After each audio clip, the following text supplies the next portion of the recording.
What's up with it? You know you tuned in to another episode of Everything Boxing. I don't watch reality TV. I watch boxing. There you go talking that boxing again. Oh yeah. We back once again. And we got a lot to talk about. We got a lot to get into today. Let me see.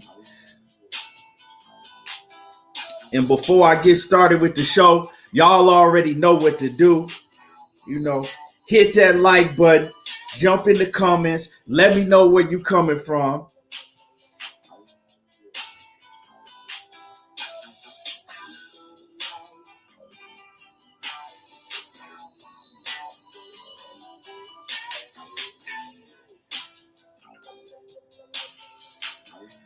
Let's see, hold on.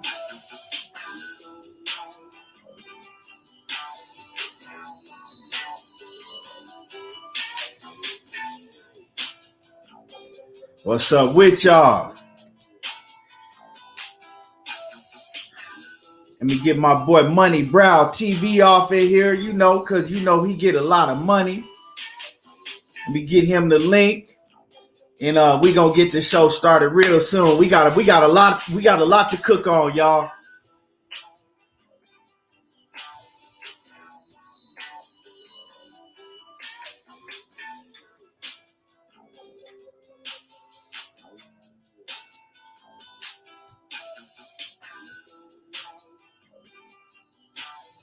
Yes, sir. 318 Fight Club off in the building. From that Louisiana, what's good with you? Mike Rhyme off in the building. My hero off in the building. Hey, man, let me get the show started. Let me get the show started. We gonna get into all of that. Just be calm. Be calm. We gonna get into all of that. Yeah, waiting for my partner Monnie Brown to come on. And like I said, man, hit that like button when y'all jump off in the building.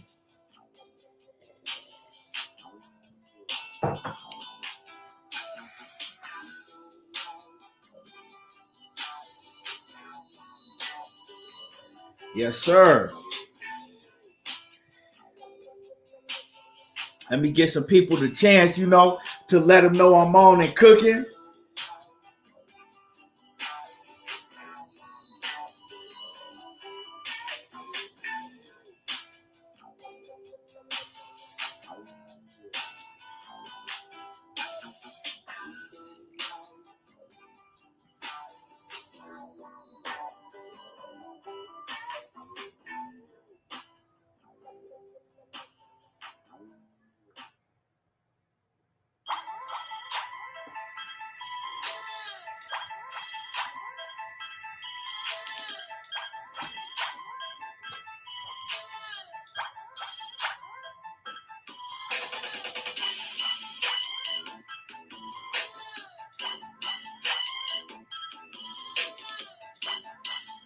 Leon Robinson, what's good with you? Bernard Burton, what's good with you? Salute.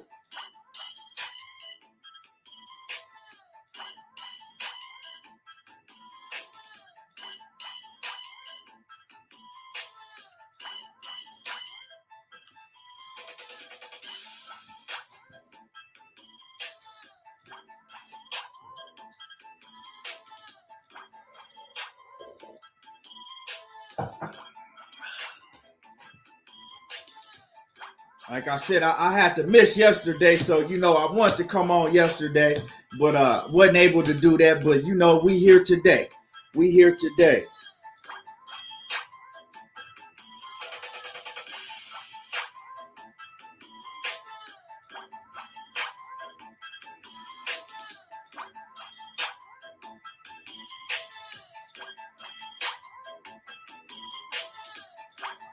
And if y'all looking on Facebook, whoever watching on Facebook, share this to your boxing groups. Let them know, come in here and cook with us. Let them know we on.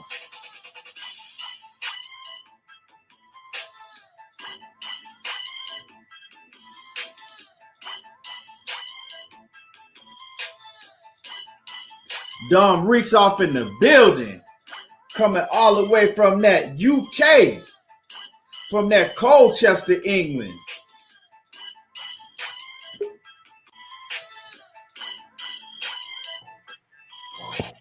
And here he go. Money to God. Mr. Monnie Brown TV. What's good with you, Money? My bro, Keon, what's going down, fam? Oh man, just same pimp suit just reheated. Yeah, so let me, like I said, I'm just letting a few more people know that I'm on, and we're gonna get the show started. Yes, sir. Mr. Hero Academy says boxing better than basketball, no cap. Brothers need to be on boxing mode. Oh man, for sure. Boxing, it's where it's at. They just need to start giving us more of the best fighting the best. Go ahead, Money. Hold on real quick. Yeah, man. The best fighting the best whenever they pay that paper. You know what I mean? It's prize fighting, so these fighters want to get paid what they deserve, bro. Sometimes as fans we gotta understand that we want the best versus the best, but if you work your way to get your ass somewhere and the money ain't meeting the criteria, then sometimes they go step away. It's like you working a job. Shit, if you work your way to the manager, you don't want to get paid what the motherfucking floor sweeper get. You know what I'm saying? Shit, you want what you deserve. And sometimes we got to look at that as that. We look at it as entertaining and blood, guts, and nuts, and we just want to see these motherfuckers get in the ring and fight each other. But shit, these dudes put the hard work in, man. Ain't no insurance in boxing. You ain't falling back on shit. You know what I mean? So you want what you work. Yeah, you right. But let me see who Corey Moe was good with it. Let me see. And like I said, when y'all come in the building, make sure you hit the like button, Make sure you hit the like button and jump in the comments and let us know that you off in here. Pop in the comments, let us know that you in here. And for everybody over there watching on Facebook, share this to your boxing groups. Let them know, come join us. And so yeah, man. Man, first thing I want to get into before I really get on here and start cooking with the main topics. Money, did you hear Patrick Teixeira? Did you see him? Did you see him calling for all the smoke with Jermell Charlo? Yeah, I see his ass. I saw him. Yeah, man, he really acting like he want that smoke. So for y'all listening that don't know, what is he? The WB? I always get the WBO. WBO, yeah. He's the WBO, right? We know Charlo got the IBF, the WBC, and the WBA, right? So it's only one more belt out there. The belt that's out there is Patrick Teixeira holds it. A lot of people don't even know who he is. He over there with Golden Boy, right? He fight over there on the Golden Boy side. Now, this is a fight that Jermell Charlo needs to become undisputed. It's also a fight that Patrick Teixeira would need to become undisputed, because he holds one of the belts. Most of us thought that fight wouldn't come, wouldn't go down because of the politics and just simply because Patrick Teixeira, he over there with Golden Boy, and we haven't seen him fight nobody. It ain't like that, that he gonna fight nobody. KP, what's good with it? Mr. Rez J, Antoine Brown, what's good with y'all? Yeah, so we ain't seen him fight nobody. So, when we talked about that fight, that's a fight that we basically just looked at, like a little kid looking out the blinds that want to go play outside, but he can't play because his mama told him, he better not take his ass outside. That's a fight that we didn't see that we was gonna get. But now Patrick Teixeira, he's calling Jermell Charlo out, talking about that he wants to fight him, talking about that if the WBO,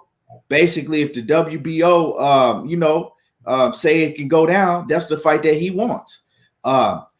If you don't know, it's another guy out there by the name of Brian Castano. Now, Patrick Teixeira was supposed to fight Brian Castano. This is a fight that's supposed to have been going down for a long time, right?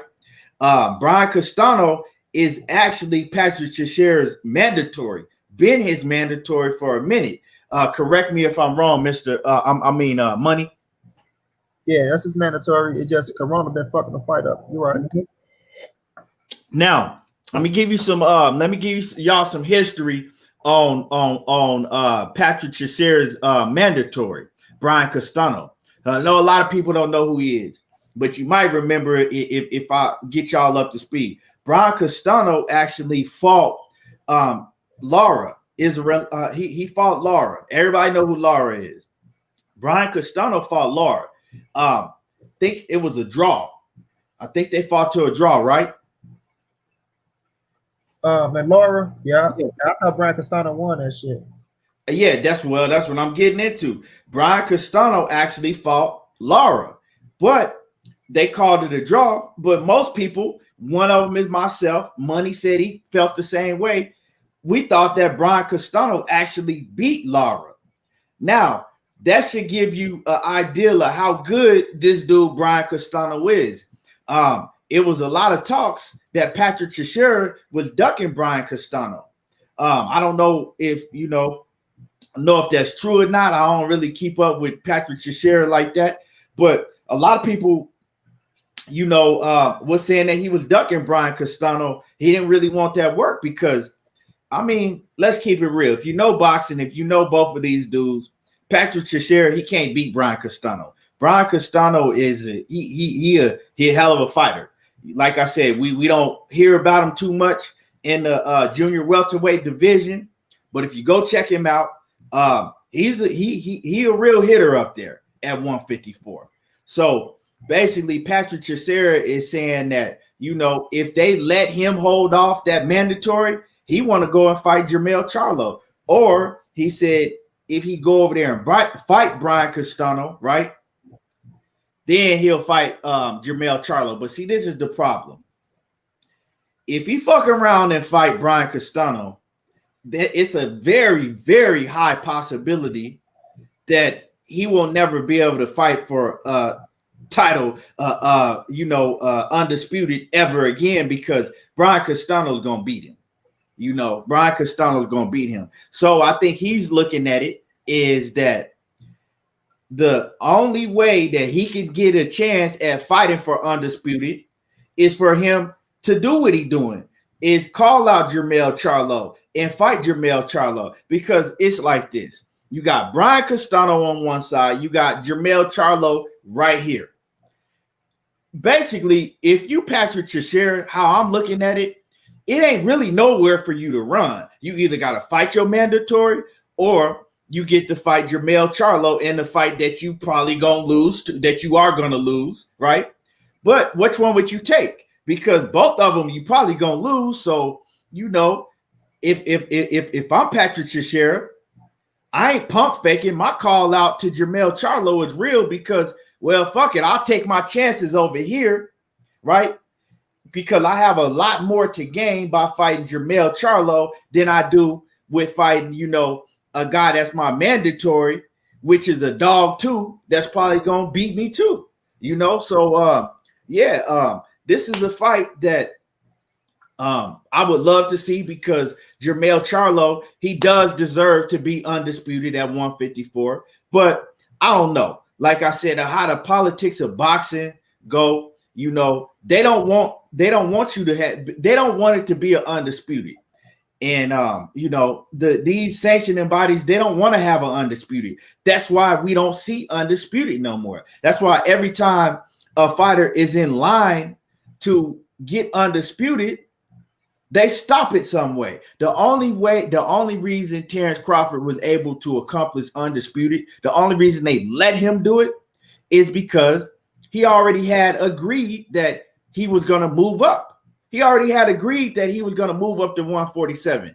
Terrence Crawford would have never been able to accomplish undisputed, right?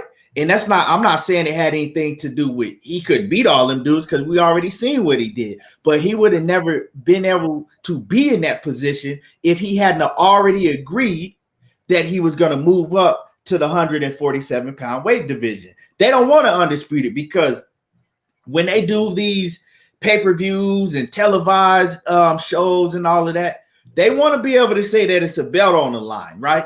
To draw in more fans. Oh, well, it's a belt on the line. Now, us as diehard boxing fans, we know a lot of that don't mean shit.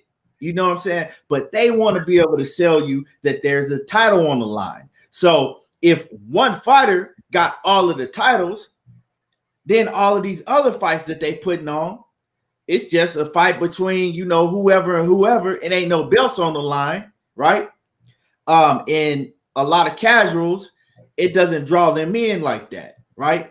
And then we know that these guys are only fighting 1 or 2 times a year. So these sanctioning bodies is like, shit, if Jermell Charlo or whoever is undisputed is only fighting 1 time a year or twice a year, that's less money in our pockets. But if we spread these titles around, we getting paid here, we getting paid sanctioning fees from over here, over there. That's how they want it. That's why the politics of boxing is fucked up, and that's why we don't see undisputed no more. But yeah, so I doubt. Well, hold on. Boxing Pinnacle TV, you a serious a fan girl, bro. You used to rate your content, but changed up on pure PBC fan girl. Hey, I'm gonna do this, right? I'm gonna tell you like this. You in here watching me. Now somebody get this motherfucking clown up out of here. Right. Straight up. Anyway, like I was saying, Calvin Johnson, what's good with you? But like I was saying, so you know, they're not gonna let it go down. I doubt that they're gonna let that go down because they don't want to have an undisputed unless Jermell Charlo does what Terrence Crawford did, and unless Jermell Charlo does what Terrence Crawford did, right, and agree that he's gonna move up, right? I don't see it happening. What you think, Money? Yeah, I'm with you, bro. If that cat, somebody get his ass up out of here. Who got the wrenches in his bitch? Get somebody, get him up out of here. Yeah, they just be talking, but yeah, bro. But nonetheless, though, Patrick Cesaro, like I said, I'm with you. If he fight Castano, he ain't making it to Jermell Charlo, bro. He not making it, right? Now, I agree 100%. Why? Well, that's somebody that knows that. Somebody coming here. That's probably, you know what I'm saying, one of them other clowns over there. Yeah, over there. Yeah, here. But it is what it is. But yeah, Brian Castano, man, it's a bad dude, bro. And I'm with you. Like Patrick Cesaro, I ain't gonna say boxing luck, but even when he won a title, bro, he wants to fucking win a title. You know what I mean? Because I thought my dude was gonna whoop his ass, and he was whooping his ass. He was whooping his ass the whole way. Hey, Keith, let me check this card real fast, bro. Okay, go ahead. But yeah, let me get through some of y'all comments.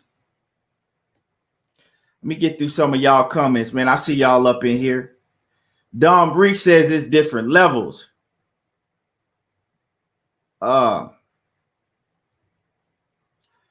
My hero, he said Patrick Teixeira talking that cash shit.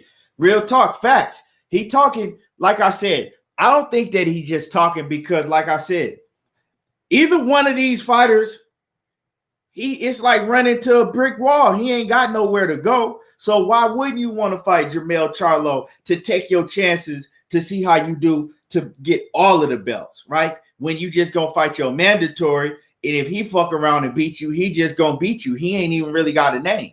You know what I'm saying? Because both of these fighters is the top of the line.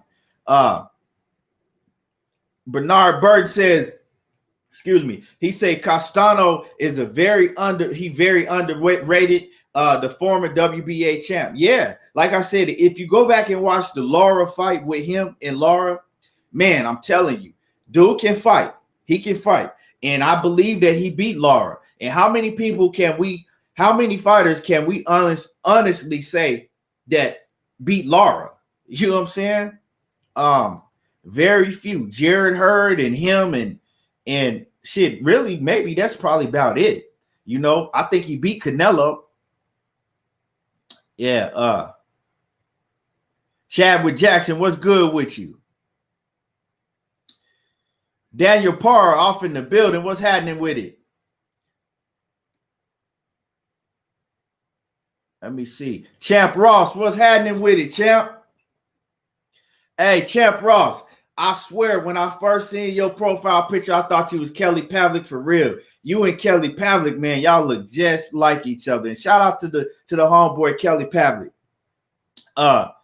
Jay Jedi says, bro, can we sign a petition to get money off the show? He never come with receipts, man. What are you talking about, man? Where are these clowns coming from? The fuck are y'all? Where are y'all coming from? Y'all on that bullshit. It's probably the same dude that was in here trolling just a minute ago. Silver 2011, what's happening? Hey, Champ Ross said he get that all the time. Hey, man, that ain't a bad thing, you know. It ain't a bad thing. We know Kelly Pavlik, man. Kelly Pavlik, legend in the game. Legend in the game. Then Daryl, what's good with it? Ellie Dogman in the building, what's good? BG, what's happening? Champ Ross says Castano, my dark horse at 154. I think he will give Charlo a problem if they ever fight. Man, he gives Castano's a problem for anybody.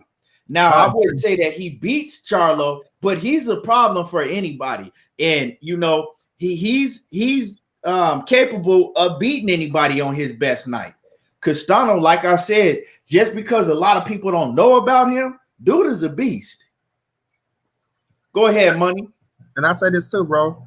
You know he with PBC, Castano.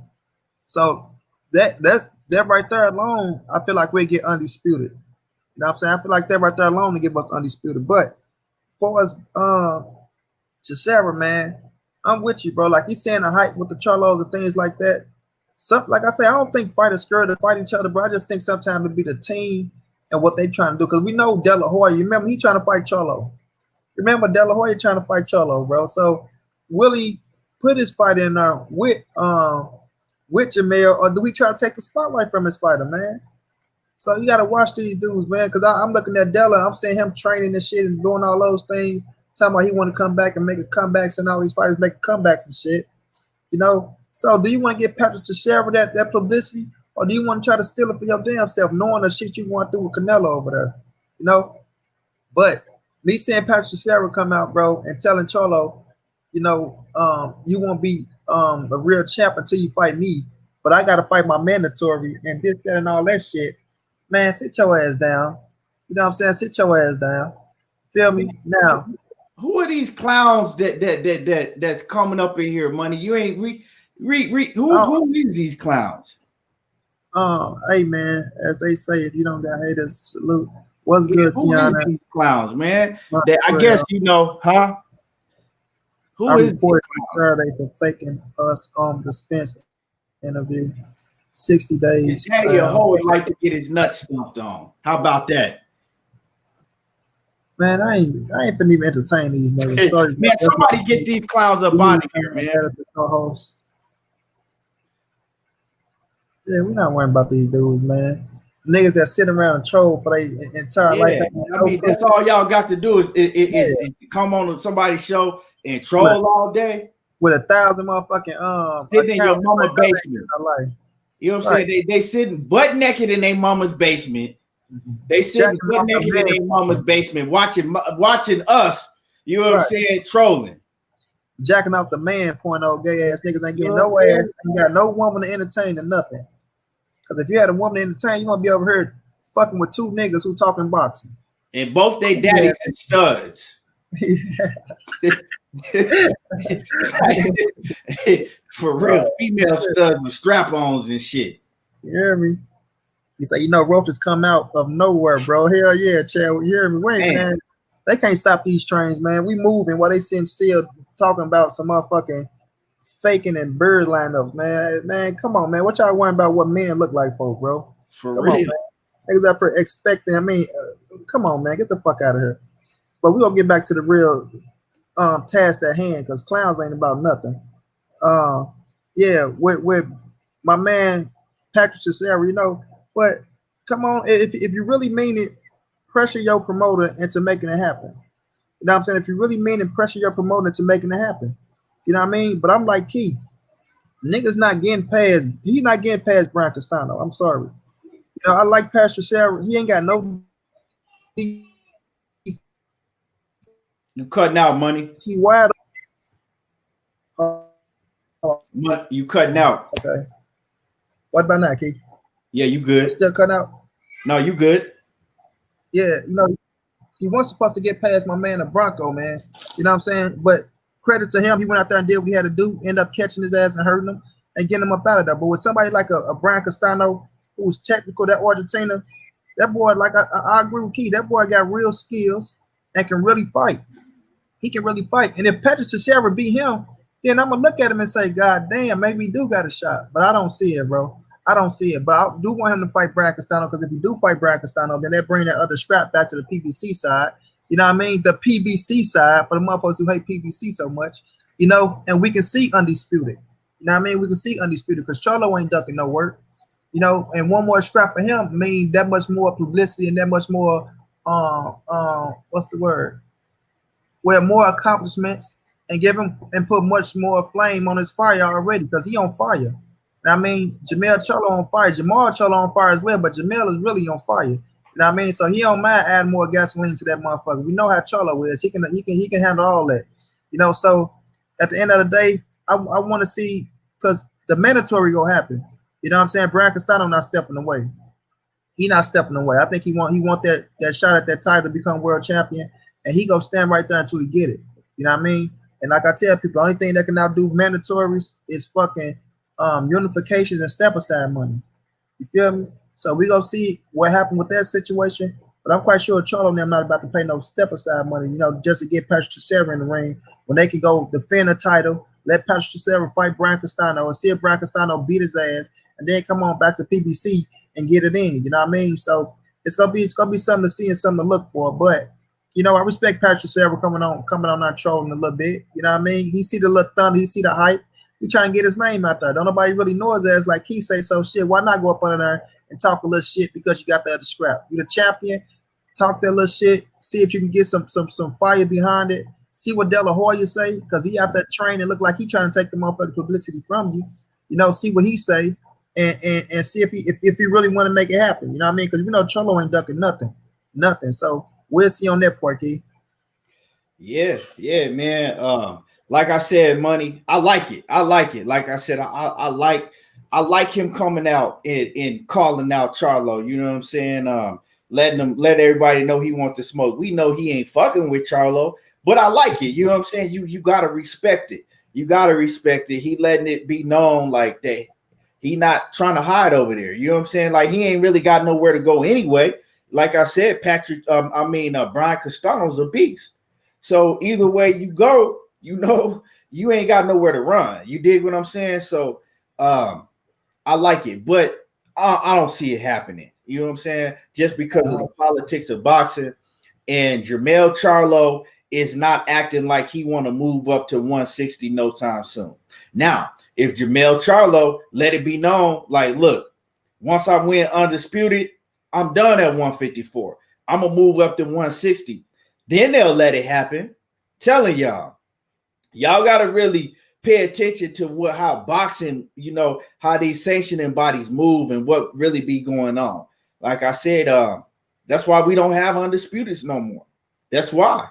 It ain't because these fighters be ducking and all of that. It's because these sanctioning bodies, they about that bottom line and they about that dollar. But yeah, all we could do is hope it, you know, go down. All we can do is hope it go down because, like I said, Charlo, he deserves to be undisputed You know, he deserves to have his shot at being undisputed. So let me go ahead and get through some of y'all comments. Hey, my boy Daryl said, he said, we here in Blue voice. Yeah, man. Rest in peace to the homeboy Blue. Ellie Dog Bay, what's good? Let me see. Yeah, that's real talk, my hero. That's real talk. You know the haters gonna come. Syndicate J, what's happening? Bernard Bird says Castano has been slept. He says, I don't know. I don't understand that. He said, I don't understand that. What happened? He's suspended or something. Oh, I think he meant, okay. He said he been slept on. You said rest in peace on. Who wrote? No. He said Castano has been slept on. He said, I don't understand what happened. He says, was he suspended or something? Nah, I don't know why he was on the shelf like that, because I don't think Castano has had a fight since he fought Lara.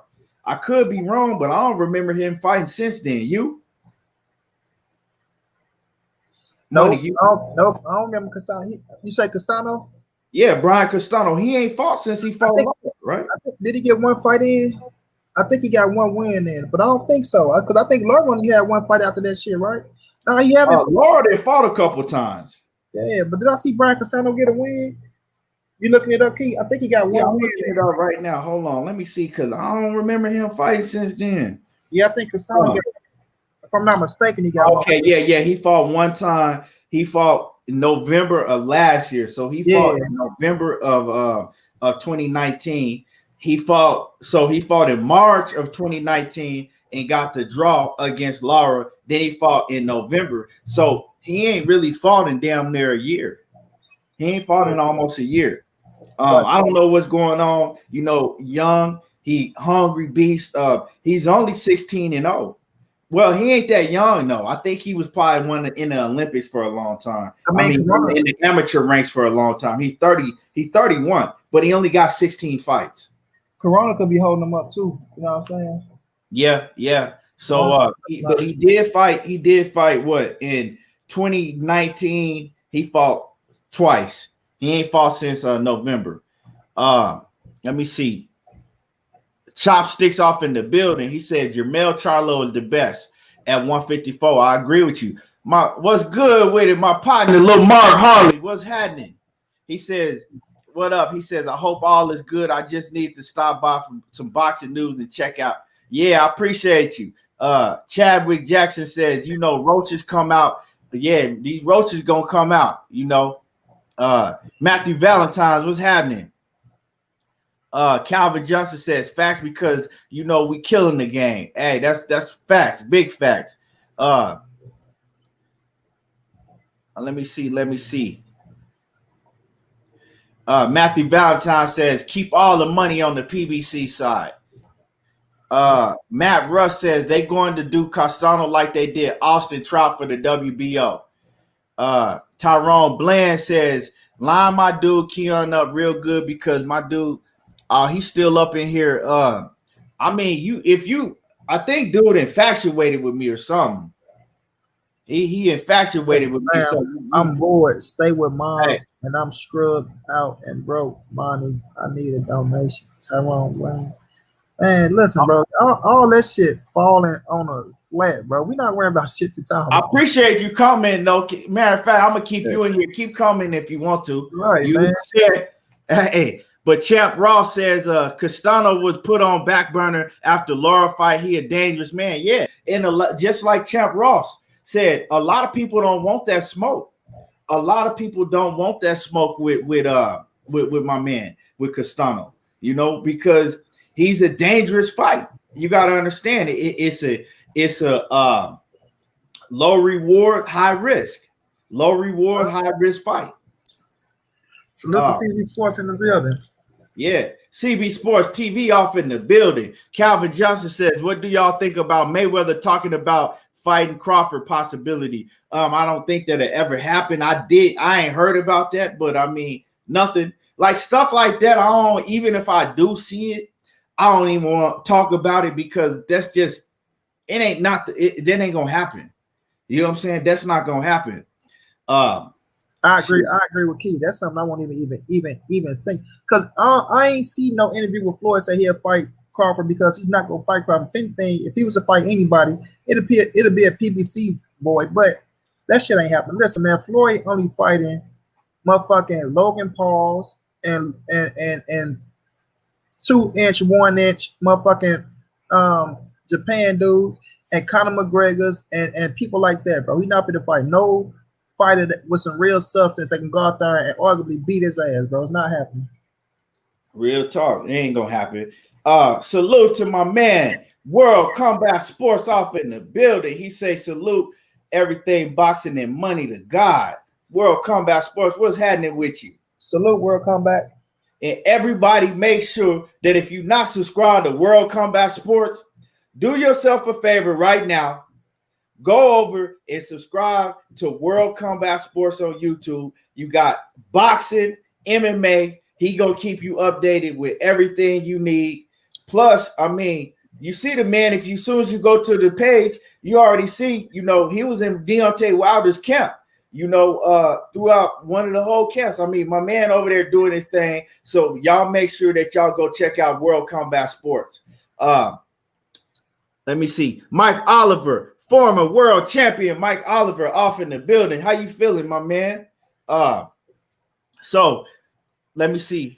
The Money Gonzalez says, never mind Mayweather. This is Errol Spence Jr. era. Yeah, this shit for real. This is the era of the lions and killers, and you know, Floyd Mayweather had his time. You know, Edward McAfee says Spence gonna surprise everybody, and Danny ass. Hey, so let's go ahead and let's get into that money. So, and so I see my man. Let me see, my man. My hero. He been asking me throughout the whole show. What's up? Where the sources come from, and all of that, right? From the news that I got up, that sources are coming out saying that the Errol Spence and Danny Garcia fight, it might just be going down in At&t Stadium, right? And I'll read y'all the article, right? This is a article out of Dallas Morning News, right? It says, DeSoto native Errol Spence Jr.'s next fight could be at At&t Stadium. It says Spence has, okay, I don't need to read all of that. Let me get to the part that y'all want to hear. Let me see. It says Spence is scheduled to defend the IBF and WBC welterweight title against Danny Garcia on November the 21st on Fox pay-per-view. It says the promoters for the Spence-Garcia fight has sought Los Angeles as a possible hosting the event, but with sporting venues in California unable to host fans, Texas becomes a valuable option.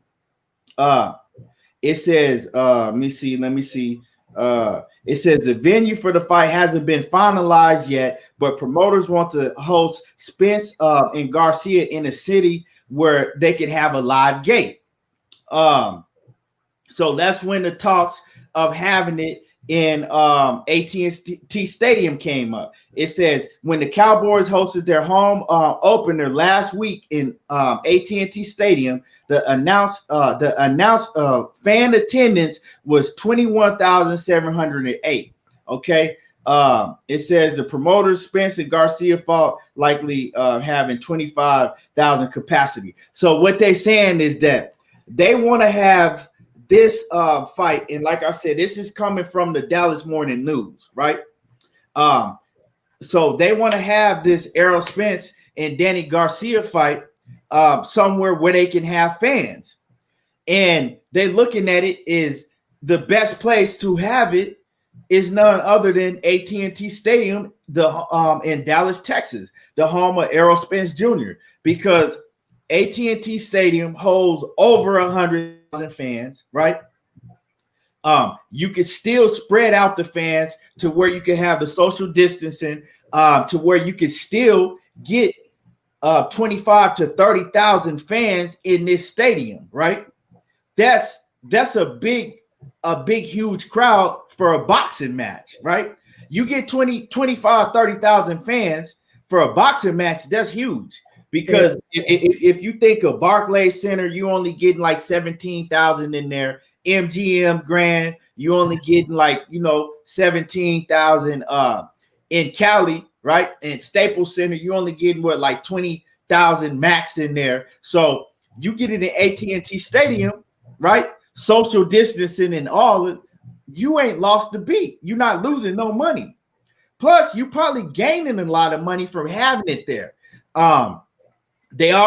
Jerry Jones was already having a certain amount of fans in his stadium. You seen where I read the article, it said that the home opener had 21,000 plus already. I think it's going to continue to get bigger slowly and slowly. That's why I was actually talking to my partner, one of my partners, right? And we start talking about the Errol Spence and Danny Garcia fight. And I said, look, man, I think they holding this fight out all the way towards the end of November. One thing is because we know Errol Spence, he had to have time to, be able to spar and get his shit right with his mouth, right? But another thing is the reason they held it to the end of November is because they always wanted fans for this fight.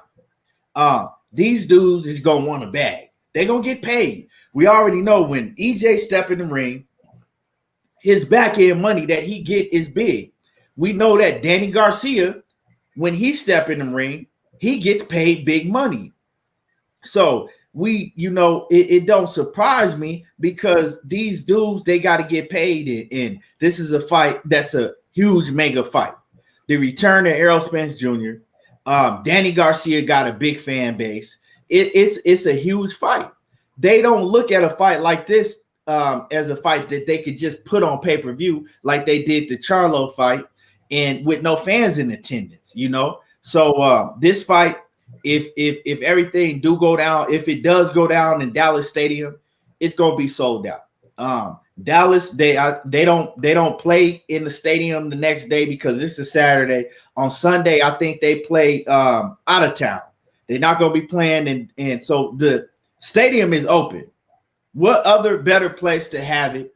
The tickets are gonna sell out quick because just right there in the DF Dub area, them tickets will sell out there. We ain't even talking about, how fast they'll sell out posting them online with all of us boxing fans. Just over there in the DF Dub is gonna sell out quick. So what other place better to have it and you can have fans? I'm looking forward to it. If it do go down, I'm gonna be up in that thing for sure. What you think about that, Money? Man, I think it's a brilliant fucking plan if they can pull it out the hat. But like we say, you can social distance. The only thing gonna be, in my opinion, is a true thing is do Danny Garcia agree with the situation or not? Coming to Dallas fighting the Earl hometown.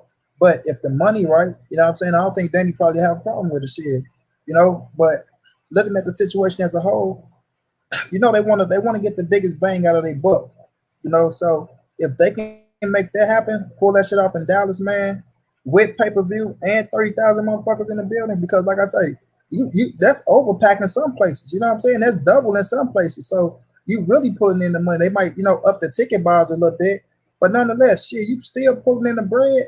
And you got the motherfucking the pay-per-view going too. So it'll be like a regular boxing event going down. You know what I mean? I'm quite sure the fighters gonna be on board. Like I say, if Danny, if they, who go deny extra zero on their paycheck? You know what I'm saying? Or extra, $2 million on that motherfucker. So I'm quite sure if they come with the money, shit, Danny will be down with it. So man, look, if they make it happen, it's an event for the fans. Long as ain't nobody walking up in that motherfucker with the corona, you know what I'm saying? Everything will be A-okay, bro. I like it. I like it a lot, bro. I think it's something to start, looking at that situation. It'll make other cities and things like that start, not to that high of a capacity of people, but to start bringing fans back out and giving people something to do in the city. Because I feel like if you just like you say, Key, that's like a $90,000, $100,000 arena for us the seats, for us the capacity. You bring 30,000 in there, you can social distance. So the ones with the small arena, if they bring a small capacity in there, as long as you can social distance, I think everything will be okay. You know what I'm saying? So at the end of the day, I like the situation, bro. You know, might be my first time out in Dallas watching Errol fight live against Danny Garcia, something big. You feel me? So I'm all for it, bro. I'm all for it. Yeah, man. It's like, and you know they gonna probably have everybody wear their mask.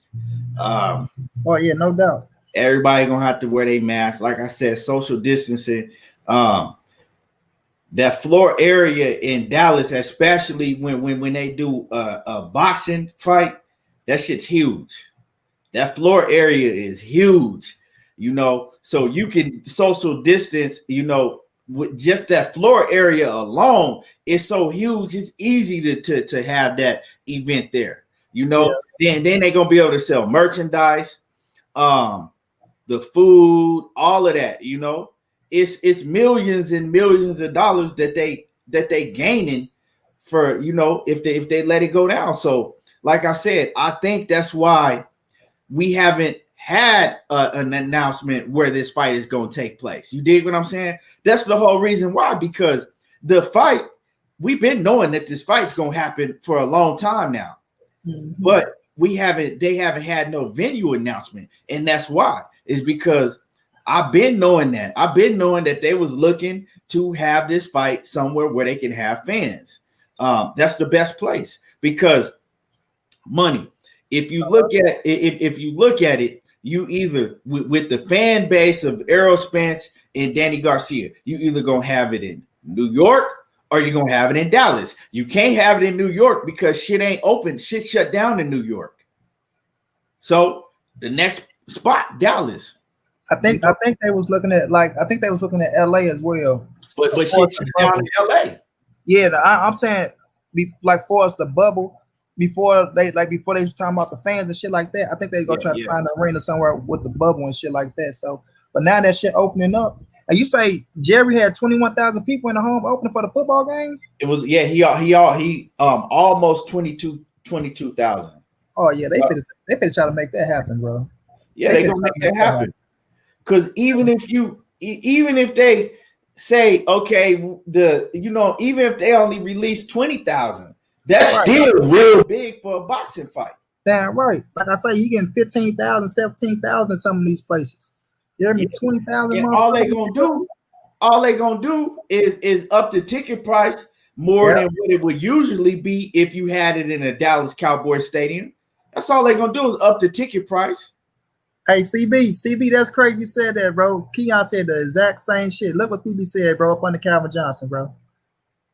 He said the floor area is stupid big. I was on the floor for the speed. Yeah, I was just telling Money how big that floor area is, and I was telling Money, I said, if you get on the floor area in Dallas Stadium, right, you might as well, if you're not close to the ring, if you get on the floor area, you might as well not even, you know what I'm saying, you might as well just get the tickets at the next level up. Because if you back in the back or in the middle somewhere in the floor area, you're gonna have to look up at the big screen because you can't see shit. It's not like a regular boxing arena.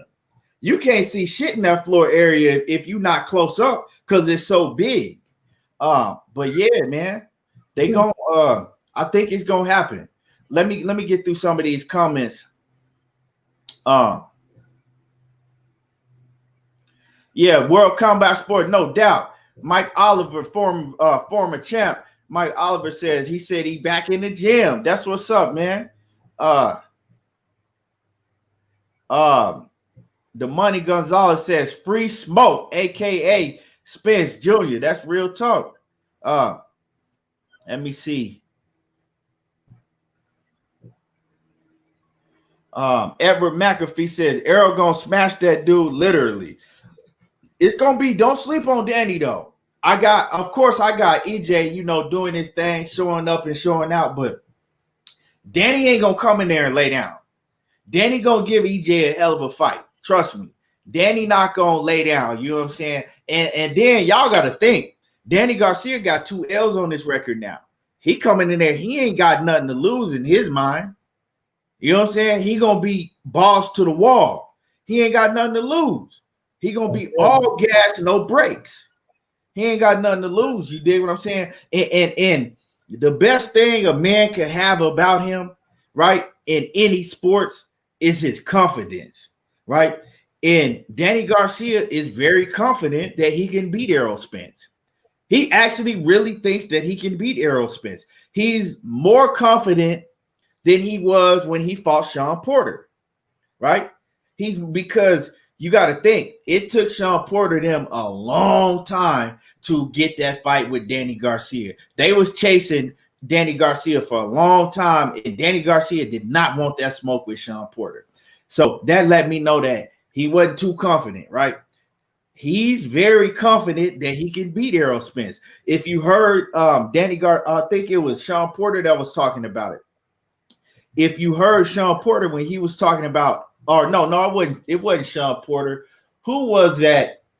No, Keith Thurman. If you heard Keith Thurman talked about how when they were commentating the Errol Spence and Sean Porter fight, how Danny Garcia was sitting there clapping and rubbing his hands and getting real happy, like, yeah, I know I can beat him now. Like he was excited because Spence was the boogeyman to Danny Garcia, for years and years.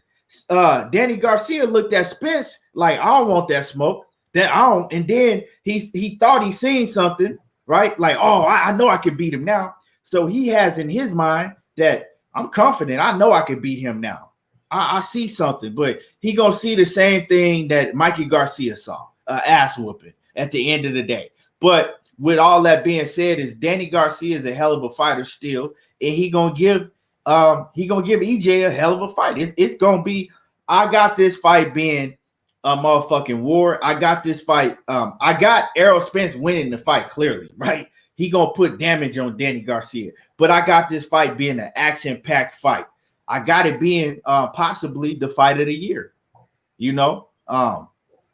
Let me get through some of these comments, and I'm gonna let you go in and cook money. Eli Zachary says, "I hope it is here because I will be in attendance." Yeah, and he off in Dallas. Tyrone Bland says, "That's the oral thrust messing with my dude, Keon. You better get your test." What the fuck is you talking about? These niggas weird, man. Dude is weird as hell. Dude, I guarantee you, he got naked posters of grown ass men.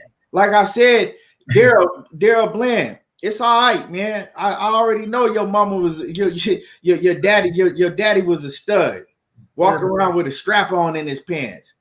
You know what I'm saying? And they had you by artificial insemination. You know what I'm saying? That's how you came out.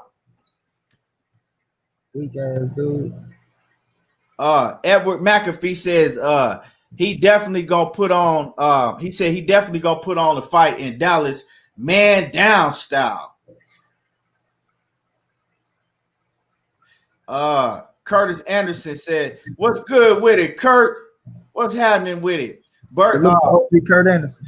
Yeah, salute. But Bert says, Keon Money, what you guys think about Loma Lopez fight? Man, I got Loma.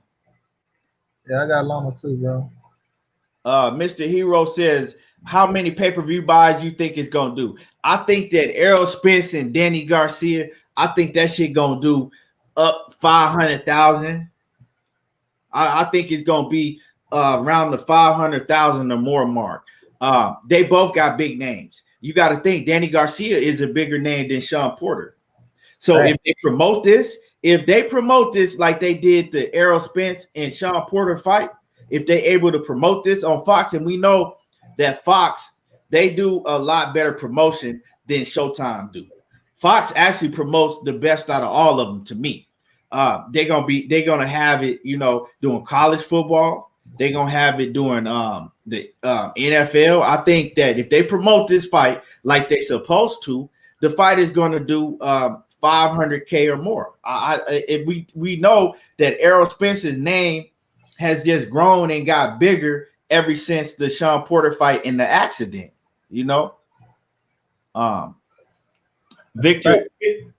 Victor says, "Oh shit, I've been hitting you up on Facebook and I forgot that I subscribed to you on YouTube." Oh yeah. Matthew Valentine says, "Danny doesn't have a choice.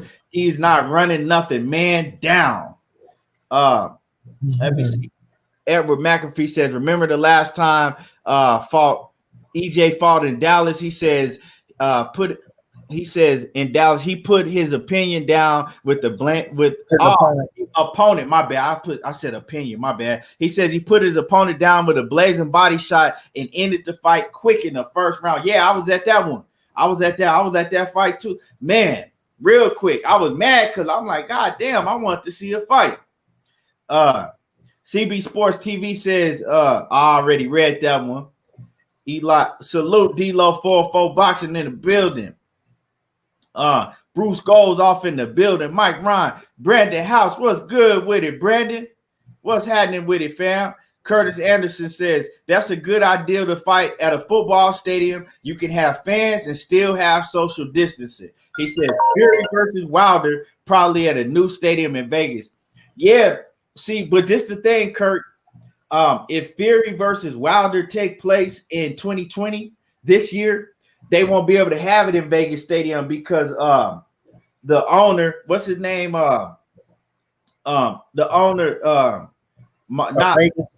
Davis. Well, what's his first name? I mean, told us to. I think it's Mark Davis. Mark Davis said that he's not allowing no fans in Vegas Stadium for no events for this year. So that's the only problem with that. G Garcia says, new person to the channel, here to support the show, man. We appreciate it, man. Appreciate the support, man. And make sure that y'all hit that like button. And anybody that's not subscribed to the channel, make sure that you subscribe to the channel and hit that like button. And go over after you do that and subscribe to Monnie Brown TV. Monnie Brown TV. He still they blocked him from doing his lives for a couple months, but he's still putting out content. He's still putting out videos and working on he behind the scenes, still working on some big things. Facts. All facts. Leonard Ellaby knows where you been at, man. Salute. Robert Magnum says, but Danny does not have the work rate and athleticism of Sean Porter. Facts. That's a fact. Pound for pound boxing channel. What's good with you? Salute. Chadwick Jackson says, I like when you say Danny has nothing to lose, but Errol has a lot to prove to the doubters that think he's not the same since the accident. He says, I agree. Now he's on the mission. Yeah, real talk. And that's a good good thing that Chadwick Jackson brought up. They both got it. They both got shit to prove. Like Danny Garcia ain't really got nothing to lose because he we seen how he took those 2 L's. Now he like, shit, I'm not fighting no more to just, to hold my W, to hold my O, or to hold my, one loss. It's fuck it now. I'm out here. I already got 2 L's. He said it himself. I already got 2 losses.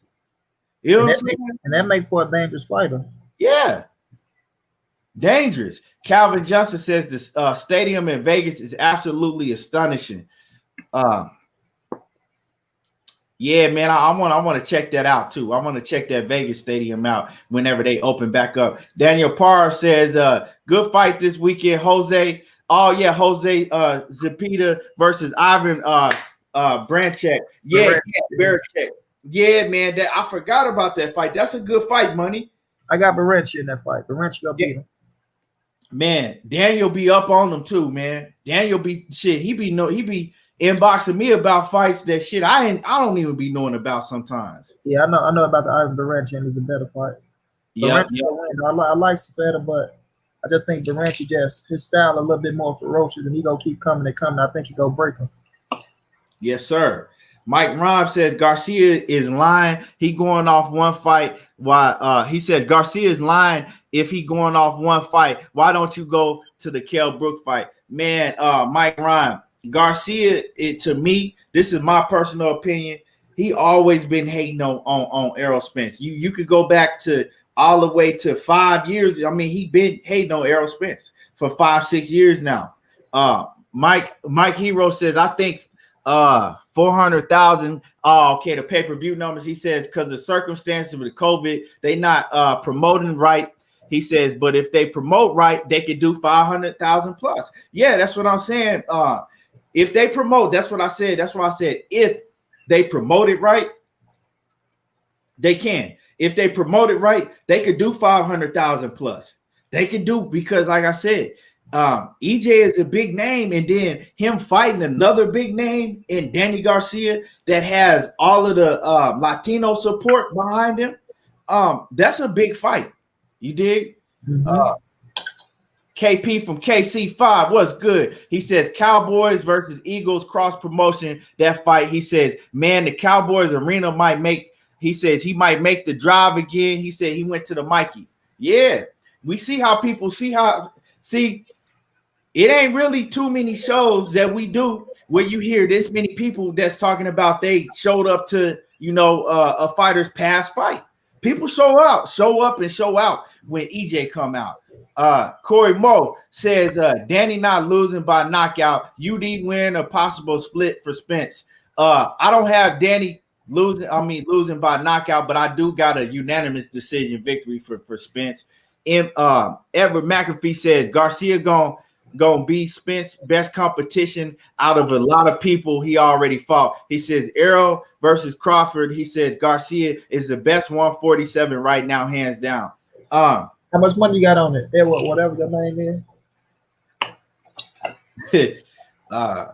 Man, NBA film salute. What's good? Jupiter B, what's happening? D-Lo 404 Boxing says I wish they would put Wilder versus Fury in Carson, California. He says this year, but I understand Vegas angle. I don't know. That's what I'm saying, man. I don't know what they're gonna do with the fight between Wilder and Fury unless they able to have that get an investor from overseas to have it out of the country, because if they looking at Vegas is not a open venue, and unless Mark Davis changed his mind, and that's the owner of the Vegas Stadium, right?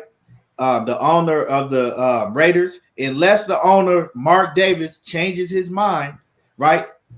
Because he said adamantly that he's not going to have no events with fan participation in his stadium this year.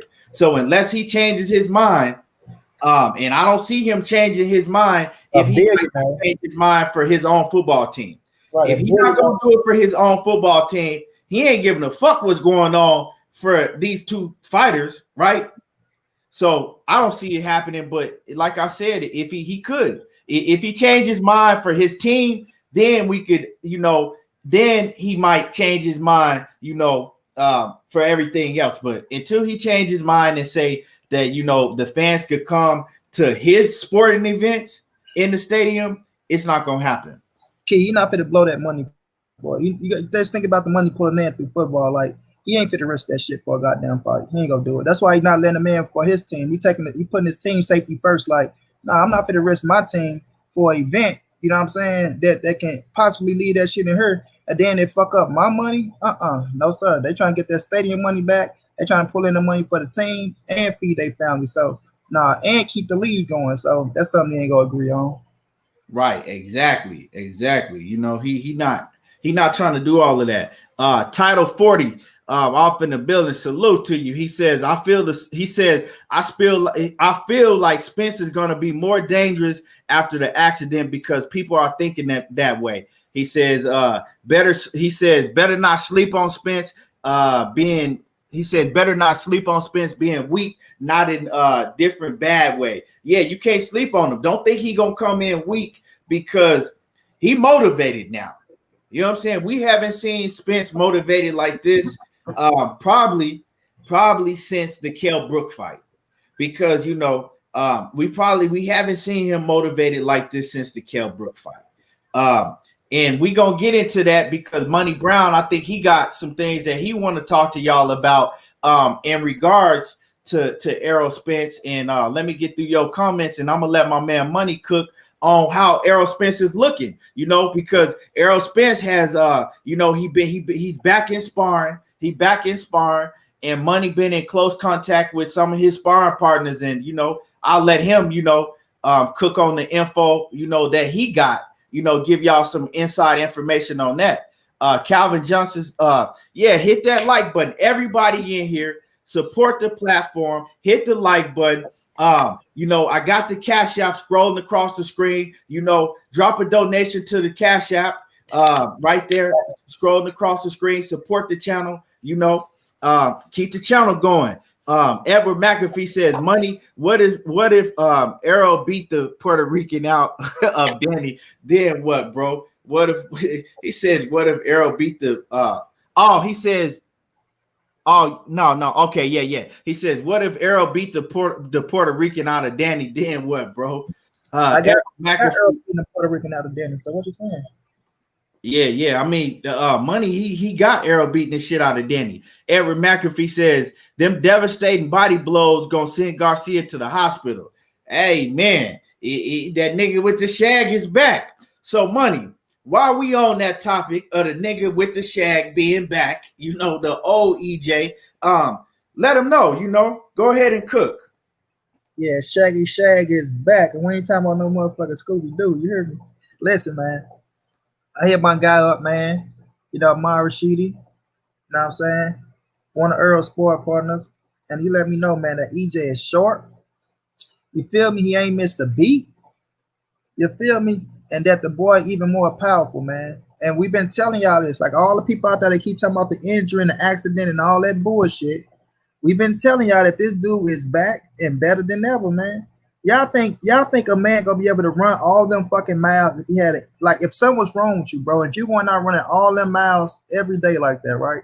Something is gonna show. You going in now, you hitting the pads, you working your ass off to get the weight down, you working. If you got a tweak in a bone or something wrong with you, it's going to show through the workouts. You're not gonna be able to get through all them workouts like that.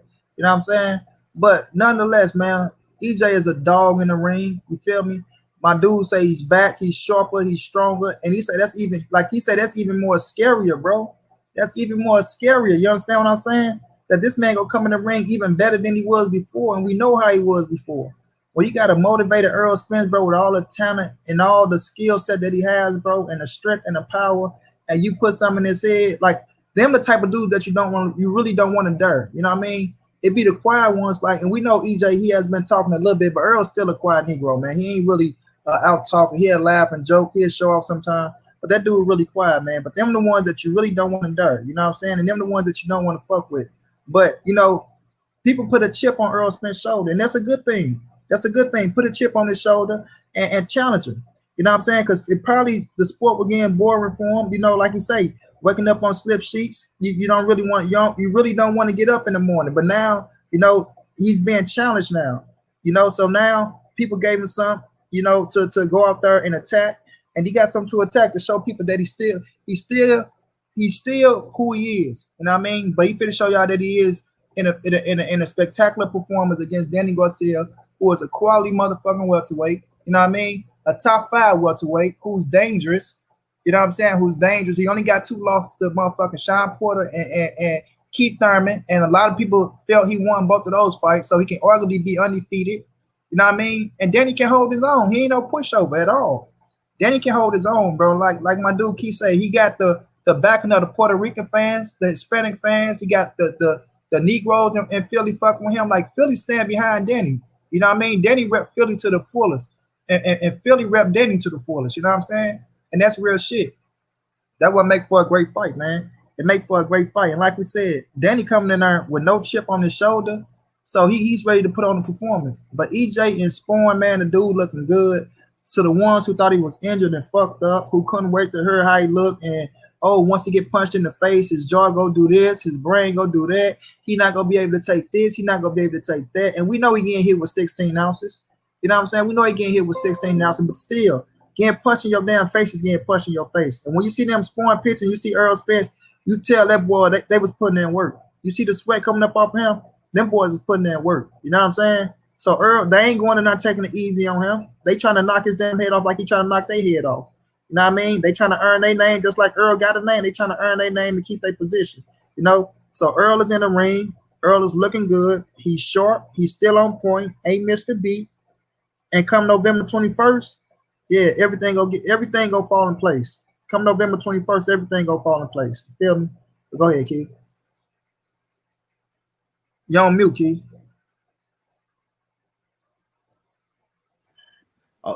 Daniel Parr, he said, is Burley Brooks sparring with EJ in this camp? I hit Burley up. He ain't hit back, but I think yeah, Burley gonna be in the camp. They using the same sparring partner. So Burley, you know, my dude, Amon, they got the Mexican dude back, and they be using Adrian Taylor.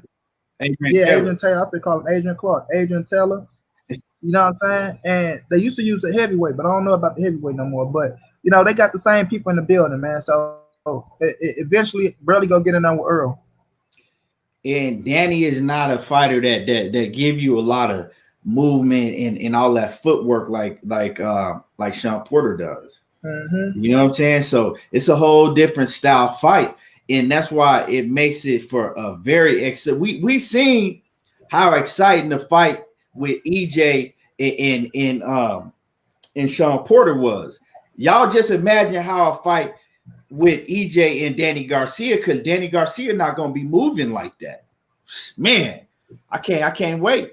My boy KG, what's good off in the building? He says they just want to throw any and every bullshit thing out to discredit and hate EJ. It's been that way since niggas looking at his nipples like homos, right? Real shit. He says if you got a 10-pack, he might sleep Danny flat-footed ass. He said if he got that 10-pack, he might sleep Danny. Yeah.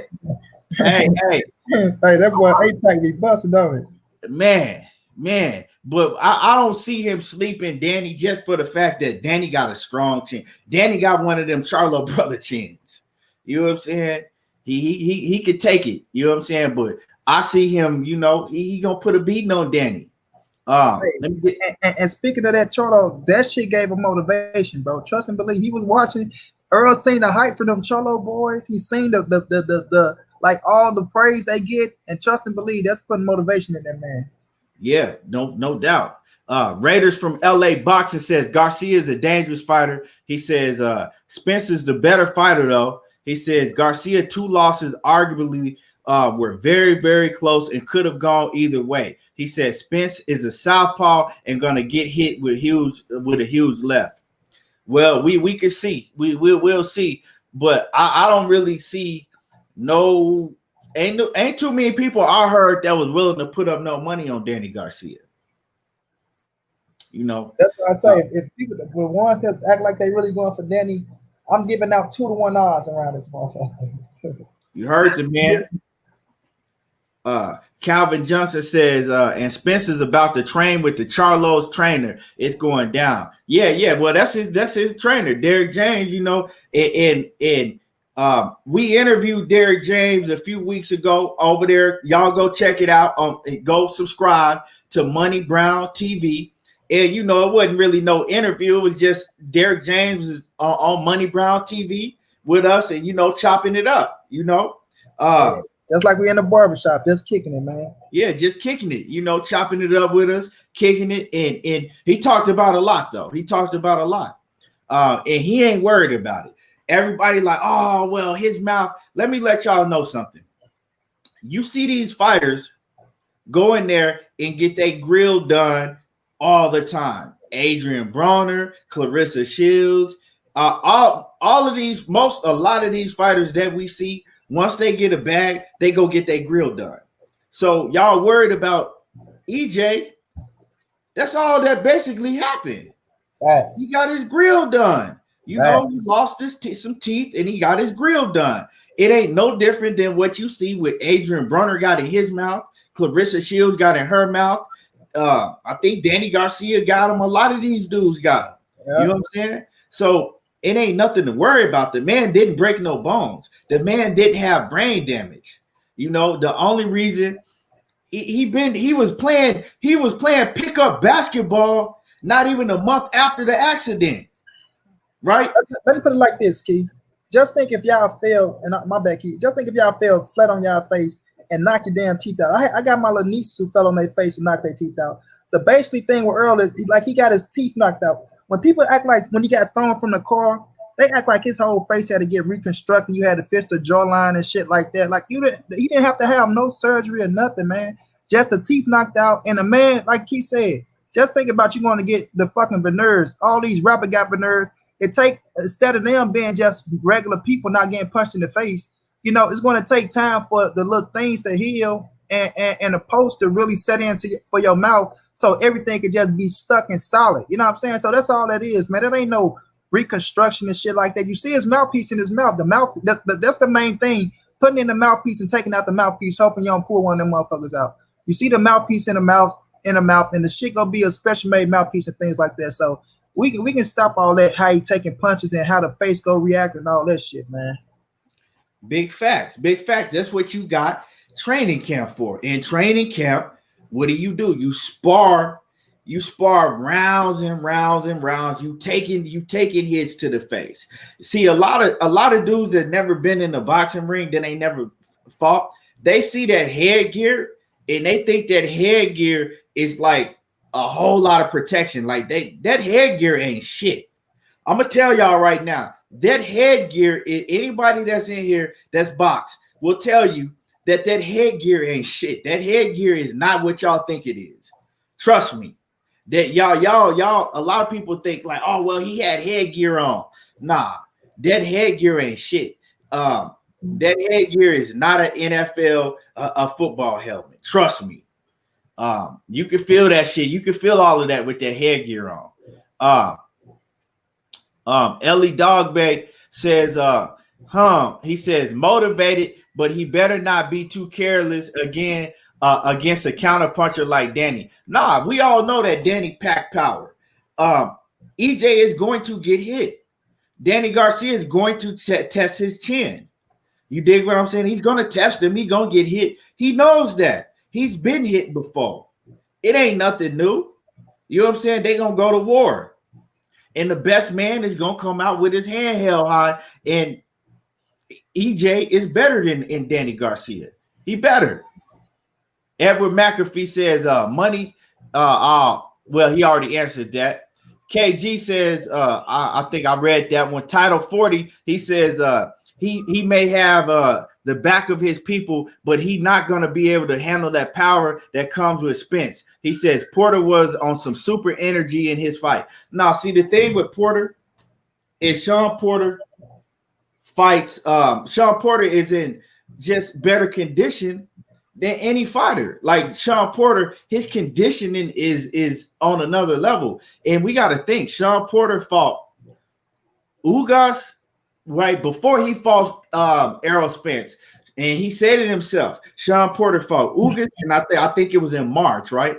Sean Porter had a full training camp for Ugas. So, right, say he had anywhere from 12 to 8 week training camp for Ugas, right? He goes in the Ugas fight, right? Fights Ugas in March. After the Ugas fight, he said he took like a week and a half to 2 weeks off, and he got right back into training again for the Errol Spence fight, right? So you got 8 weeks. Then, I mean, he damn near trained. You add that up. Look how many months that he trained, and he only took 2 weeks off. Look how many months he trained for the Ugas fight. I mean, for the Errol Spence fight. He was in tip top condition. And he was at the best. To me, that was the best that Sean Porter has ever been at. Right? 120%. And Sean Porter is a fighter, even though he's not in his mid-20s, early 20s, he's still getting better because he's a gym rat, and he stays in shape. He don't drink, he don't smoke, he don't party. So when you that type of athlete, you don't age like other athletes, right? You look at Sean Porter, he's 31, 32 years old. He's still like the average 24-year-old, 23-year-old. You don't age like that when you stay in shape and you treat your body like Sean Porter does. Look at athletes like T.O., right? T.O., guy that never drink, never smoke, never did none of that shit. Trained like a beast all the time. That's a lifestyle for him. T.O. at 46, 47 years old, he still runs a 4.40. Like I said, it's different levels. It's different. Look at Floyd Mayweather. Y'all wanted Floyd Mayweather to fight the best of the best of the best when he was 38, 40 years old. It's different levels. Sean Porter is one of those guys. Andre Ward would be one of those guys if he hadn't suffered, knee injuries and different injuries. Sean Porter, one of them guys. So you can't. Sean Porter, he's still getting better and better. And he showed that in the Errol Spence fight. A fight that he trained hard for to get up for. Title 40 says, I already read that one. Edward McAfee says, Danny too flat-footed and his best weapon is a counter-punching, but Errol too smart for that. Right. Corey Moe off in the building. He says, Danny versus Spence can do 500,000 pay-per-view buys if promoted correctly. Yeah, for real. Let me see. Eli Zachary says, and he used to spar partners. Tug. He says Tug. He first day. That says a lot. I think you typed that wrong, but yeah. One thing that Derrick James said to us when he was on Monnie Brown TV, when he was on Monnie Brown's channel, Derrick James said that they don't spar like normal sparring. Like, you go in there and I'm gonna work on this day, and he said they spar like it's a real fight. They go in there and they spar like it's a real fight. So when you in there, it's doghouse shit. It's doghouse shit. They in there really fighting. It ain't no I'm gonna work on this, I'm gonna work on that. They do all of that outside of the ring with their routines. When you get in there and spar, when Errol Spence get in there and spar, it's full go. It's full go mode. You got 16-ounce gloves. You got the little headgear pattern, but that's it. Other than that, it's full go. Didn't he say that, Money? Yes, indeed. Ain't no plan. Yeah. So no, a lot of dudes when they spar, they go, halfway. It's like, okay, we just sparring, we just working on things, or we going at 50%. Nah, they don't do that over there. Daniel Parr says method of victory. I'm betting EJ sleeps Danny. You betting on the KO? Man, I wouldn't put a lot of money on that because, like I said, Danny Garcia got a chin, man. I kind of want to take that bet from him. I think Danny go 12 though. I do. Yeah, I think he go 12. Wayne Jr. says not easy to land on the southpaw. Go ahead. My bad. Go ahead, bro. No. Let me just get through the rest of these comments. Jupiter B off in the building. What's good? He says southpaw typically don't get caught much with the left. He says the right is normally the problem, but Danny got power in both hands. Rico Shaw, what's good with it? World Combat Sports says for sure. He says boxers change up the smile all the time. Right. They change up. They get the grill. I mean, they get the veneers and all of that in their shit, D Hodges says, yeah, what's good? He says, what up, everything boxing and Money Brown. He says, salute to the chat and the LDBC family. What's good with you, D Hodges? Joe Mon, what's good? He says, Danny is probably the hardest hitter in their division, so Spence needs to be careful, although Spence is bigger welterweight. These ain't fighters at the top echelon. We don't really need to tell them to be careful and all that. They've been there. They know what to do. They've been there. This ain't their first. This ain't their first rodeo. J.A. Dixon says, right. They act like Spence went through Vinny Paz type of an ordeal. Like, yeah, we didn't. And that's funny you bring that up. Like, we got fighters like Vinny Paziana, right? That had like a major neck surgery where they told that man he was never gonna fight again, and they ain't treat him like they doing EJ. Like the man had motherfucking screws in his head. But J.A. Dixon says he hate headgear. Yeah, a lot of people don't like that headgear because some of that shit ring harder with headgear on than it does if you just take the headgear off. That's why you see certain dudes now, they try to fight without that headgear on, when they train it.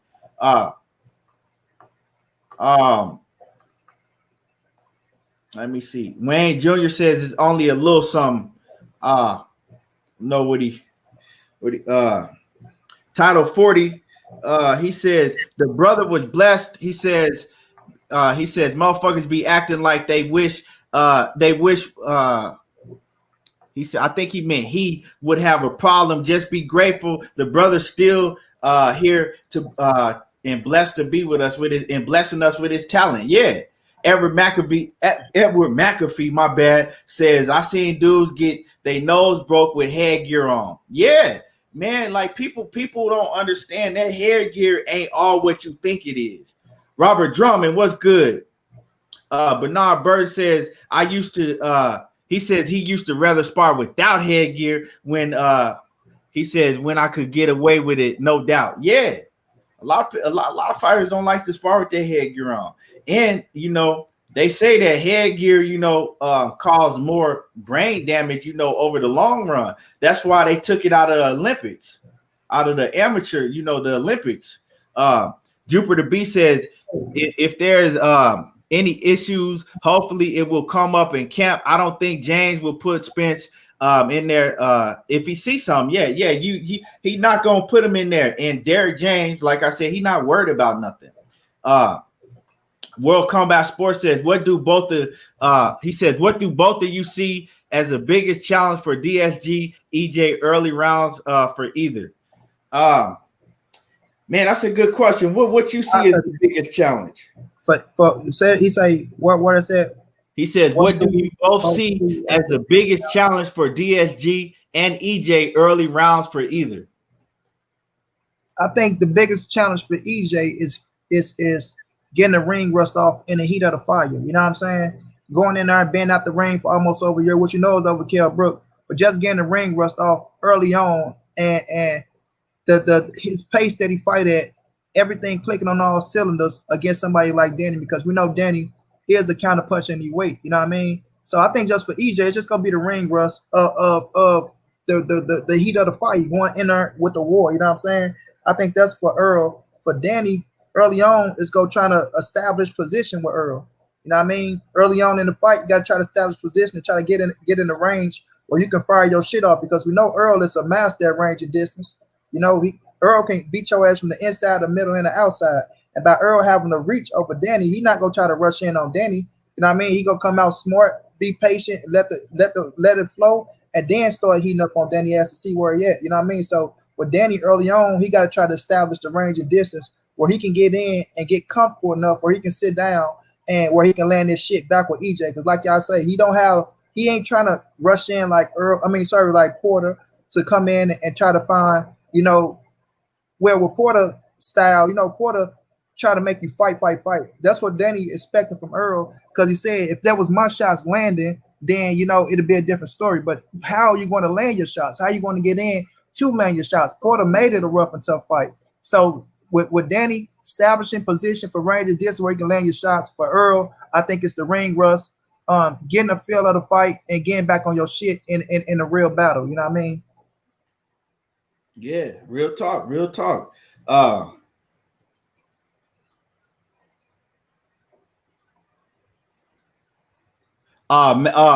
McAfee says he says that leather rubbing against your face when you get hit, right, with that headgear on, he said it make it worse. Yeah, you can feel that shit. Trust me. He ain't lying when he say that. Matthew Valentine says T.O. still running a fofo at 46 years old. That's real. It's like I said, they different, man. They different. Jupiter B says, I don't see Danny getting slapped. He says he a tough veteran with a beard. That's real talk. Pull counter boxing off in the building. What's happening with it? He says, what's good with it? Everything boxing and money. What's good with the pull counter? Yes, sir. Let me see. I seen I think that was, who was that? Oh, yeah. Ellie Dogbay said he watched that Derrick James interview on Monnie Brown TV. Yeah, he said that Errol said Derrick said EJ been sparring with heavyweights. Yeah, he been sparring with heavyweights for a long time and hurting them too. And hurting them. When he was that nigga with the shag, he was up in there hurting them heavyweights. Facts. Let me see. I read that one already. Let me see. Bernard Bird says the old crunk was a doghouse every day. He said every day of the week it was. He says, but it's a downside to that. He says the fighter can burn out early in their career in the gym. Facts. Yeah, you're right. You're right. I can't, I can't argue with you on that, And that's what's happened to a lot of, fighters back in the day, having that dog sparring, it kind of cut a lot of their careers short because how they, them sparring wars. We heard about them, them sparring wars. Ellie Dogbay, I read that. Edward McAfee says, real talk, Errol stay on Garcia's ass consistently, he says, with them real punches and then take his fucking head off. He says, I can see Errol knocking him out in 7 or 8. Man, let me see. Callie said, I think he's talking to Bernard. Yeah, man. Pool counter said that nigga with the shag is too funny. Yeah, man, it's that nigga with the shag. That nigga with the shag was that dude in the welterweight division that all of them other cats were scared of. He was hunting them down. Knocking motherfuckers out left or right. Yeah, you know what I'm saying? That shag gave him that extra strength. Now he got the the dreads, the dreads growing in. Hey, it's a problem. And he looked great, man. He looked great. Already been in shape. So now all he got to do is spar, continue to work on getting better. He don't got to really worry about getting in shape because the pounds is going to continue to come off with his workouts, being in there sparring. It's a lot different. It's a lot different than we've seen EJ in a long time. He's approaching this fight a lot different, and that's a problem. J.A. Dixon says, if I was Danny, the first thing I'd do is wait for EJ to jab and counter hard to the body to let him know I'm not going to let you get started with that jab all day. Yeah, I mean, we like I said, I can't wait, man. I think Danny Garcia is going to come in at his best. He don't have nothing to lose. We're going to see Errol Spence Jr. at his best. It ain't no excuses. And I think everybody is going to be tuned into this fight. Whether we could go, if they do let us go, a lot of us that's on here right now going to be in that stadium, right? Or order it on pay-per-view. Like I said, when EJ fight, when Errol Spence fight, the fans show up. They click that button on their TV or they show up to the event. I know that my man World Combat Sports gonna be up in that thing. Monnie Brown gonna be in that thing. I know a lot of us gonna be in that thing. Who will win a fight between Ennis and Spence? Oh man, Ennis is not ready for that. It's a lot of things that he's very talented, but it's a lot of things that he still gotta clean up. You gotta stop rushing that boy. I'm telling you, he gonna get hurt, put in the dirt. Tell you, yeah, man. So let's go ahead and talk about real quick before we get off, because I know my man Blue Blood is about to come on. So before we get off of here, let's hop into the Danny Garcia and Mikey Garcia, and we'll talk about that some more, but let's talk about the Danny Garcia, Mikey Garcia, right? Danny Garcia, my bad. Mikey Garcia, man, I'm tripping right now. Let's talk about Mikey Garcia and Manny Pacquiao, right?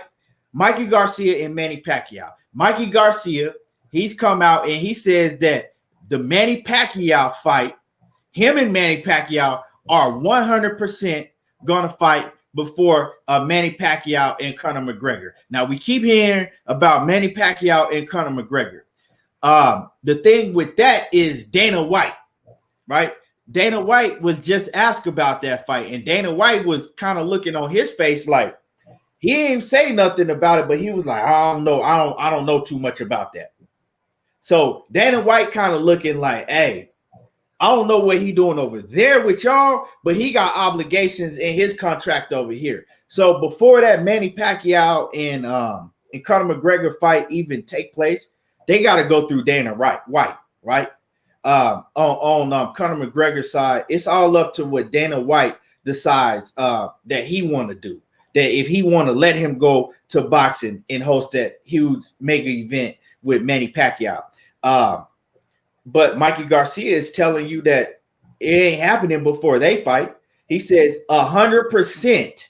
So when a fighter tells you 100%, that means that Mikey Garcia and Manny Pacquiao already have a deal signed, sealed, and delivered in place. They just haven't came out with it yet, probably because they still trying to figure out a venue, and whatnot on their side. So Mikey Garcia is telling y'all, don't listen to the hype that he's fighting Manny Pacquiao next, and that fight is for sure. I don't like Mikey Garcia at 147. I don't think that he deserves to have a fight against Manny Pacquiao because he hasn't done nothing to deserve a fight with Manny Pacquiao when you got dudes like Terrence Crawford and Errol Spence and Sean Porter and all of these other guys that's done a lot more in the division than a Mikey Garcia that lost every round to Errol Spence and barely beat Jesse Vargas. But it is what it is. It's a big fight either way. Mikey Garcia got a big Mexican fan base. Manny Pacquiao got a big fan base. He got a whole country, and he has a big fan base just overall, period. So it's a big fight. What you got on that, Money? Pacquiao always was looking to fight Manny. Was always looking to fight Mikey Garcia. You know what I mean? He was hoping Mikey came out on top in the Errol Spence fight. Not only coming on top, he was hoping Mikey even put up a fight to where he was still valuable.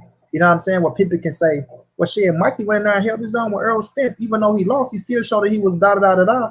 And he went right up and faced the big dog, and look what he did. That was just enough validity to put Mikey Garcia in a ring with Manny Pacquiao. Pacquiao always had Mikey on his mind, bro. Now, to me, I always thought it was a good fight, to be honest with you. Like before Mikey fought Earl, I always thought Mikey and Pacquiao was a good scrap. I did. I still think it's a good scrap. You know what I'm saying? But when you look at Pacquiao, he's looking for the biggest bang for his buck while he's trying to run out the door. You know what I mean? He looking at Mikey as a dangerous but not a Errol Spence type of opponent to where that's a real danger, or even a Turnbull Crawford, which I think he would have fought Crawford if Bob would have came up with the 20 M's. But like I say, man, Pacquiao has the power to do whatever he want to do. I just don't like the Conor McGregor shit. I like the Mikey Garcia fight way better than Conor McGregor. You know what I'm saying? I can respect that more than a fucking Conor McGregor fight. So if he was to pick Mikey Garcia, all we can do is say that he got the right to do that shit. He Manny Pacquiao, like I say, him and Floyd Mayweather, I put on different pedestals because we know he only here for either 2 more fights and he gone. Maybe it can be 1 more fight and he gone, but I think he's here for 2 more fights. I think if we get past Mikey, hopefully, and I mean hopefully, the motherfucker looking at Earl or even the Turnbull Crawford, because I don't want to see no Conor McGregor bullshit. I don't want to see that shit. Not when you hold on to the WBA Super Welterweight World title. But with the Mikey Garcia situation and Mikey saying it's 100% and all this shit, I believe when I see it on paper. You know what I'm saying? I believe when I see it on paper. But even with Dana White, money speak for him as well. So if they can try to come up and squeeze some shit together where they can make Conor McGregor and Pacquiao happen, I see their ass trying to make that bullshit happen as well. Because they ain't finna turn down no $100 million. You feel me? Which I don't think it's gonna make $100 million for either or, because I don't think that shit go do what Floyd did. I think it was with Conor and Floyd, 2 undefeated fighters. Well, I don't think Conor was undefeated at the moment, but still, Conor was still the hottest thing in the UFC. Floyd was the hottest thing in boxing. They both talk a lot of shit. We know Conor stole a little bit of Floyd style, so it kind of made sense a little bit. But with Manny Pacquiao and Conor, I just don't see no sense in that fight. I feel like Floyd carried Conor McGregor, but I think Pacquiao to come right out and knock him the fuck out in 2-3 rounds. because you're not gonna play with him like Floyd. You know, so that's just a waste of time in my opinion. But if he was to fight a Mikey Garcia, bro, I can respect it. I can respect it. You know what I mean? It's a real fight. You know, it ain't like Mikey just go get pushed over, ran through by Pacquiao. In my opinion, I feel like Pacquiao being shorter with the distance. I pick Pac to win the fight. But I think it's a solid fight, bro. And I'll pay to see the shit. I'll pay to see it. I won't be pissed off as much as I will be if he fought Conor McGregor. But still, I want to see him fight a Errol Spence Jr. or a Terrence Bud Crawford. You know what I'm saying? But it is what it is. Manny Pacquiao got the right to choose who you want to fight. Yeah, man. The only thing I gotta say about the Manny Pacquiao Conor McGregor fight, that's a plus, is that Manny Pacquiao, you know, he do get that money and he do for his people, you know. So, you know, when he do get these big paydays like that, he do it to help out his people in his country. So I can't be mad at that. But it's nothing. I mean, if you know boxing, this is the thing. If you know boxing, we know boxing, so we know that Conor McGregor has no chance at Manny Pacquiao. But then I'm already seeing casual boxing fans, you know, on these boxing pages talking about that Conor McGregor will beat Manny Pacquiao. So this is the thing. That's why these events like this are so big, because you got the casual fans. They don't know shit about boxing, and they really think that Conor McGregor can beat Manny Pacquiao in a boxing fight, right? In a boxing match. So, I mean, it's nothing that I want to see. I would, like Money said, I would much rather see Manny Pacquiao and Danny Garcia, right? I would much rather see that. That's a good fight. I see Manny Pacquiao beating Danny Garcia, because to me, Danny Garcia don't belong at 147.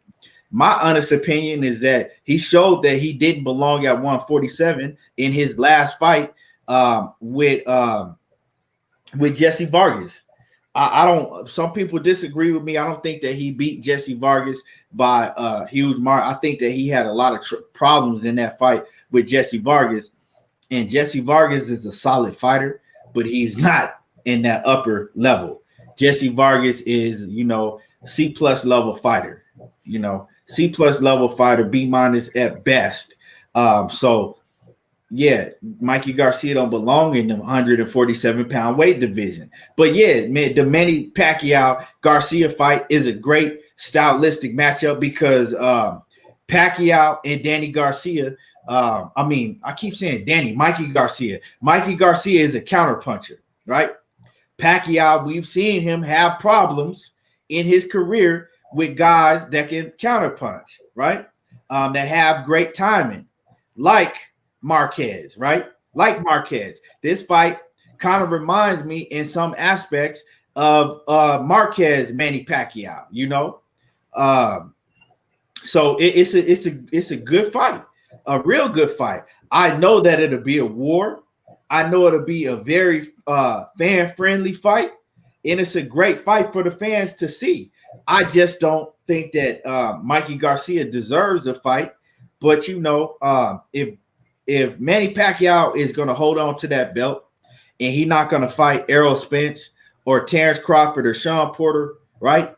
I think that do what you do. I'm not going to hate on you, because you do for your country. You do a lot of things for your country. I think that Manny Pacquiao is a hell of a man, you know, the things that he does. But you got to give up that title. If you're not going to fight Errol Spence, Terrence Crawford, or Sean Porter, one of them guys, you got to give up that, or even give Keith Thurman a run back. I wouldn't mind seeing that. I wouldn't mind seeing him giving Keith Thurman a run back. But if you're not going to do that, I think that you need to give up the title that you got, you know, and then you got free reign to do whatever you want to do, retire, or, you know, pick who you want to fight. That's just how I feel about the situation. Anything else you want to cook on before we go over the blue blood? No, that was everything. Yeah, man. I appreciate everybody in here tuning in once again. It won't be no show tomorrow. I won't be able to get on tomorrow. I got work to do. But Friday, we'll be back on here. You know, Friday in between 11:20 and 11:30. That is Mountain Pacific time, 11:20, 11:30 Mountain Pacific time.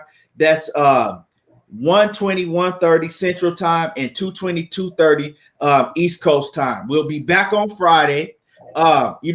Everybody give a shout out to I don't got my hat on today, but everybody give a shout out to my LA Lakers. You know what I'm saying? Because we here back 10 long years here. Huh? What you say, Money? Oh no, go ahead. I say yes indeed. Go ahead. 10 long years in the making. We back. I can't wait till tonight. Show up. We about to show out. Appreciate everybody, appreciate everybody in the chat. Everybody for tuning in. And you already know how I do. There you go, talking that boxing again. I don't watch reality TV. I watch boxing. Money, what's your last words? Man, shouts out to everybody, man. Keep supporting the channel. My dude Keon, like I tell y'all, great boxing man, an unbiased mind. We're gonna keep rocking out. Make sure y'all follow me on Instagram at Monnie_the-writer. They just gave my Instagram back. Follow me on YouTube at Monnie Brown TV. We ain't live streaming, but we most definitely dropping videos after videos to keep y'all informed on certain things, man. It's all love to y'all, man. Y'all stay up out there, keep working, chasing whatever goals you want. Fuck the haters, because they go hate. You dig? And we gonna keep shining on these cats. Big dog status, man. Yep, and if I missed y'all comments, my bad. But salute to everybody in the chat. I'll get y'all comments when we back here on Friday. Same place, same time, same pimp suit, just reheated, and we out.